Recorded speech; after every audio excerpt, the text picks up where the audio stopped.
Hi everybody and welcome back to Lost Genre Reddit Stories. This post is from the subreddit Am I the A-hole and it's by user Puzzle-Headed-Cold-760. Am I the a-hole for transferring my assets to my daughter before my marriage? I, 28 female, had my daughter, female 9, while still in college. I am ashamed to admit I don't know who the dad is. It was a drunken party mishap. My parents disowned me and, sympathizing with my plight, my grandpa took me in. He had a bad relationship with my dad. Grandpa died 2 years ago, leaving me his entire estate. He was kinda rich. I started dating my fiance Max, male 35, around 4 years back. He has 2 kids, female 6, male 10. He has full custody of them as well. Their mom married someone else and moved across the country. She pays child support but makes no effort to contact them or visit them. We have lived together for over a year now and everyone gets along pretty well. We stay at the house my grandfather left me and split all bills and expenses 50-50, but keep rest of the finances separate. He popped the question 2 months ago and I said yes. A few weeks ago we had a minor fight. My daughter's birthday is coming up and I wanted to gift her a pony. She has been learning to ride for a few years now and really wanted one. When I mentioned this to Max in a passing conversation, he got mad at me for wasting our money on stupid gifts like this. I told him I am not taking anything out of our budget and just buying it out of my money. He said then I should buy his kids ponies too to make it fair. I said sure, let's split that expense. He told me I should buy them myself since I am rich and it is my decision to buy my daughter a pony in the first place. He said he is trying to make it equal for all kids in the household and he doesn't have money to waste like this. I got his point, but I also felt that he would want to make everything equal with his kids too. I get they will be my kids too and I should not treat them different. But I also felt like my daughter should not have to split her generational wealth. It's not mine, it's my grandpa's, and he loved her. My grandpa left it to me, believing I would pass it on to her. So I made a trust fund, transferring 50% of assets I inherited into that. It has rules regarding reasons I can make withdrawal out of, like education and separate living allowance based on age, money for marriage and for a house, and entire balance made available at 30. I set up another trust fund for myself, putting 30% assets into it with yearly allowance and then to dissolve after 50, hoping to retire then.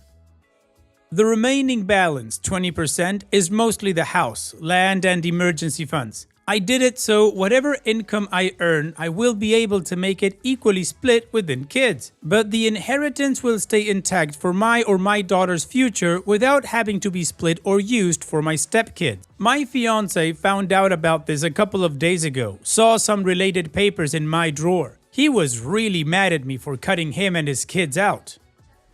He said if I was marrying him, we would be sharing all assets and finances, that it's not fair for me to keep 90% of my wealth just to myself and my kid when he is sharing all of his with us. I said I was sharing everything I make too, just the inheritance is kept aside. He is not bringing any inheritance into the union either. He said that's because he has none and it's incredibly selfish of me to not share, to lock it away. He said that with this, my daughter will have a luxurious life while his kids have average life, only since there is no way we can afford all that for them with our income only. I said generational wealth is separate and it should go to the bio family. He called me an a-hole for discriminating and depriving his kids of an equally good life. Am I the a-hole?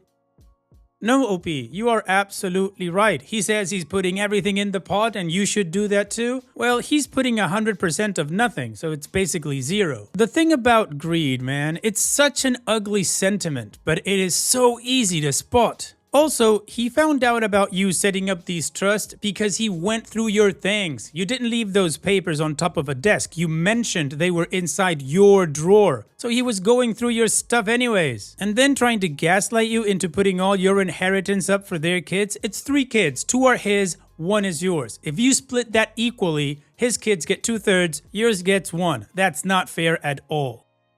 But even that, it's all pointless. It was left to you and your daughter. So what you did was absolutely right, because Max has shown that he only cares about one thing. I don't know if I'd be able to trust him after this. And what is your judgment? Let me know in the comment section, and now let's go check out the community comments. Alarming Paper 8357 says, not the a-hole. Smart move and easier than a prenup agreement, which I suspect he would have resisted signing. I guess the question is he marrying you or your money? Right now, he's got a pretty sweet deal. He doesn't pay rent for himself and his 2 kids and has a self-sufficient girlfriend who doesn't need him to pay for anything. He is so jealous he can't see straight. Think about this one long and hard. Sunset TX Armadillo says, not the a-hole. Why are you marrying this man? He sees you as his sugar mama for him and his kids. You are protecting your daughter and yourself as your grandfather would have wanted you to do. Frankly, I would step back from this relationship for a while. He sees you as a free meal ticket, which is something your grandfather would not want. What the hell is your fiance going through financial documents in your drawer for anyway? You need to seriously consider this relationship. It sounds like he wants a free ride. Good luck, OP. You're gonna need it if you marry him. Stand your ground. And Such Comparison 2305 says, definitely not the a-hole. Your inheritance is your inheritance. It sounds like you're being generous with him and his kids, but your grandfather wanted your daughter to get part of your inheritance. My spouse and I have agreed that we split everything 50-50 except for our respective inheritance. Your fiance is making demands of you now. How will he be once you're married? He may try to force you to use your inheritance for all sorts of expenses. Sounds like a prenup may be a good idea. Good luck. Additional information from OP's comments. He has never asked me for anything. He did not know the true extent of my wealth till he saw those papers. He only knew my grandpa left me the house. He never asked if there was anything else, and I did not see I needed to tell him about setting up the trusts. Like, it's none of his business basically. Also, I was living in a small house with my daughter, living solely on my income when we met, and other than splitting household expenses, our income was not joined. And the drawers were not a locked secret stuff. He said he was looking for a pen. It's the drawer I keep my stationery and documents, etc. in. Maybe I should have been more private about it. Anyway, I don't think he's marrying me for money. He just seems to want to give every kid in the household the same kind of life. And he does treat them the same. He has never shown any differentiation from his end. He has been a great father figure to my daughter for 3 years. Finally, my daughter is already protected due to the trust fund. No one can mess with it. I established the trust, so the money is out of my hands and no one can force me to spend it. Requirements, guilt, nothing would work since money can be withdrawn only in accordance with the eligible clauses. Okay, so the community agrees that OP is not the a-hole and they are telling her to be careful and maybe rethink this whole thing. But OP in her additional context says that she doesn't think this guy is marrying her for her money because he didn't know it existed until all of this came to pass. So now let's move on to the update to see how this story ends.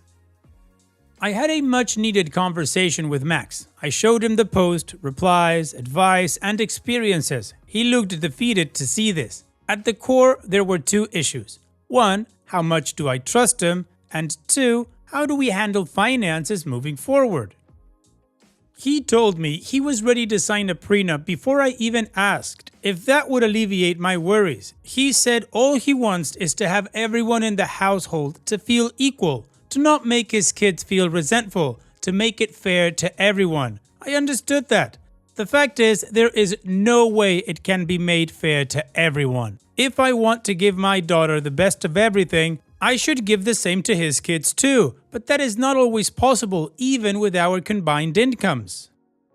For example, if her love for riding stays, both me and her would prefer she attend a private school providing equestrian sports. Tuition for that and related costs can be availed from her trust. But we would not be able to afford to pay tuition for his kids out of our combined income.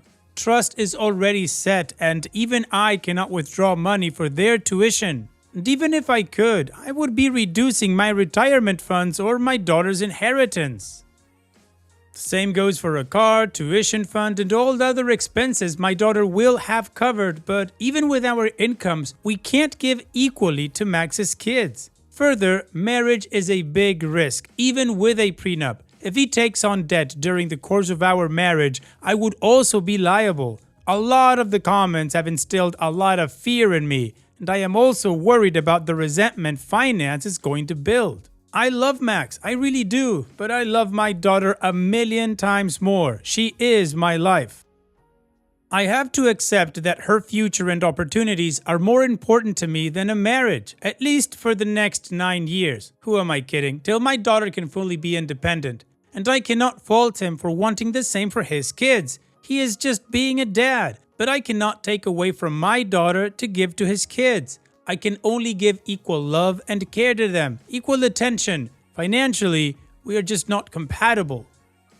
Long story short, I gave back my ring. Engagement and marriage is off the table for now. After all, there is no real necessity to get married. We are both sad about this turn, but the fact he did not kick up a fuss is a bit reassuring. I really do believe our companionship is just as valuable to him as to me. Just that we are also parents who want the best for our children. We don't know where our relationship is going. I would still like to have him in my life, but he is also free to leave and find another person. I did not ask him to leave and he is staying for now. I will try to keep normal stuff equal between all. Whatever I can afford to do out of my income. My daughter is still getting a pony. It's a gift from her great-grandpa after all. I would not compromise her life and choices. My grandpa took me in for her sake. He left it all to me for her. I cannot compromise on that. And there is no need for 3 ponies. Neither of his kids know or has shown any interest in riding. If they want one after seeing my daughter with hers, we will be getting them riding lessons and they can share.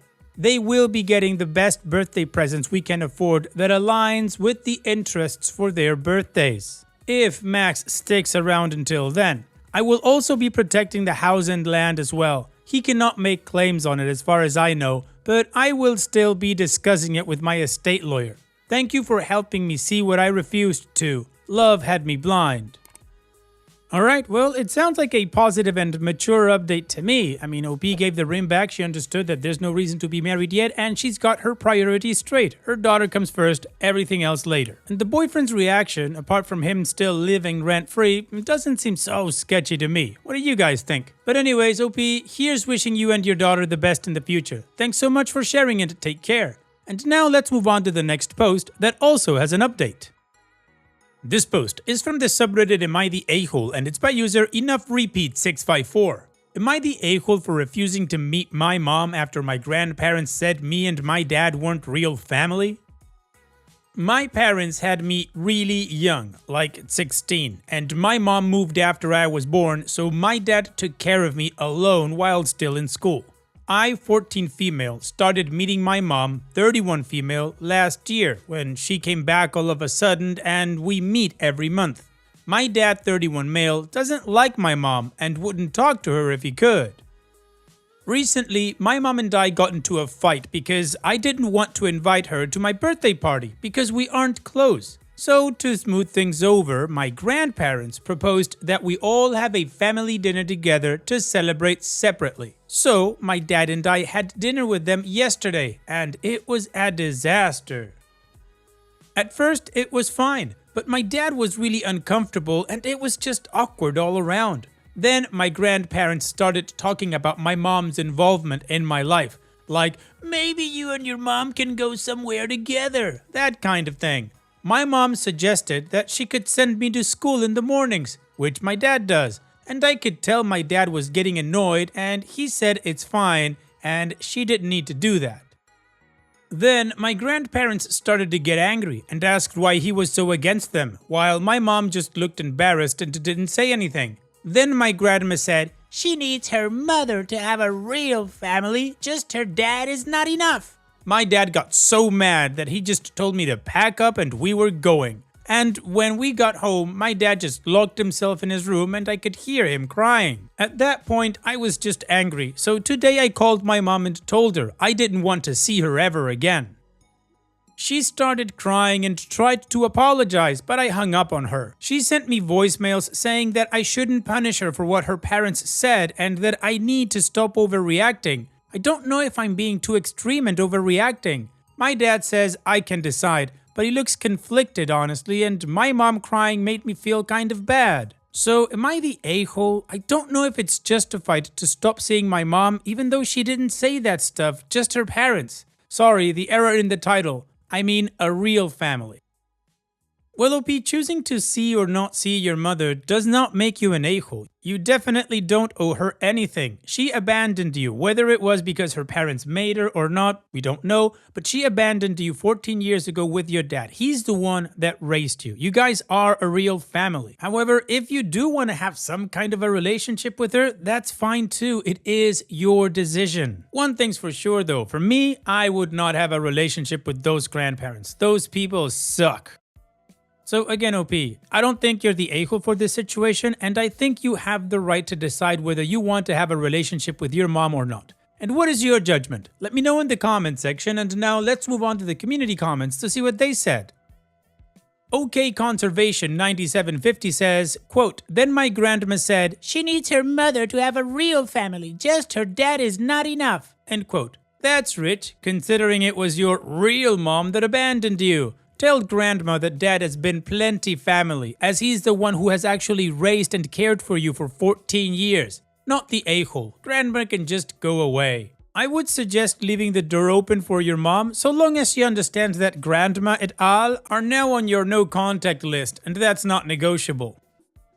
Fitterfat 1999 says, "Saying don't punish me for what my parents said is one thing. Saying that you're overreacting to what your grandparents said is crossing the line." I'd say not the a-hole, and when you've cooled off, you may change your mind about seeing your mom. But in my opinion, your mom and grandparents are pushing way too hard too soon. It's probably the making up for lost time mindset. But you're 14 now, not the infant she abandoned. You can develop a relationship, but it should be on your terms. One non-negotiable should be, don't ever criticize my dad or say he and I aren't a real family. And Beck 2010 says, not the a-hole. For 13-ish years. Where has your mom been? Not with you. Who held you when you cried? Who was there for you to celebrate your achievements? Who took care of you when you were sick? Not your bio mom. Your dad has been there for you. Your bio mom showing up and showing seeds of discontent is disrespectful. Your grandparents, also known as your bio mom's parents, are happy to throw your dad away now that their child has decided to be a parent. Your bio mom had the opportunity to tell her parents to back down when they said your dad isn't enough, but she stayed quiet. How very mature and classy of her. Sarcasm. Now, go hug your dad, tell him you love him, and let him know you know he's enough and then some. Slow down on meeting your bio mom for the time being. And has she ever told you why she abandoned you? And OP responds, "I'm not sure why my mom moved, but my grandparents were unhappy that she got pregnant, so I've just always assumed it was to get away. Though I don't know if my mom made the decision, so I don't know if she decided to leave or she just followed her parents." So the community agrees that OP is not the a-hole, and they've got different opinions regarding whether she should let her mom in or not. But everybody agrees that the grandparents are huge a-holes. So now, let's move on to the update to see how this story ends. After I cooled down from that day, I thought it over and read all your comments, so I decided to keep talking to my mom and maybe not my grandparents anymore. Then I talked to my dad about it, and he told me that when my mom and dad were dating, her parents disapproved of him because he was poorer and his mom was a single mom. My mom's family is kind of classist and didn't like him, so during that time they treated him badly. So that's why he doesn't like my mom's parents, and he still hates my mom for never making contact. He called my mom and told her that she could continue to see me once a month, but I wouldn't meet her parents at all, and she wouldn't fetch me to school. My mom said okay, and now everything is blown over. She apologized to my dad and me, and now he's trying to tolerate her more. I'm trying to be less mad at my mom because I think she's trying harder, and I'm trying to show my dad that I appreciate him more for all that he's done for me. Thank you for all your advice on what to do. Some of you seemed curious to know what would happen, so here you go. Well, OP, I think it's an update in the right direction. One step at a time, and of course, you can pull the plug whenever you want. So on that note, here's wishing you and your dad the best in the future. Take care, OP, and thank you for sharing. And that's it for today's video. Thank you so much for taking the time to watch it. Now, if you've gotten to this point in the video, I assume that you like these stories that I'm reading out. So here are a couple more that you might enjoy. And if you don't have any time to watch another story right now, save it for later. And also, don't forget to hit that subscribe button.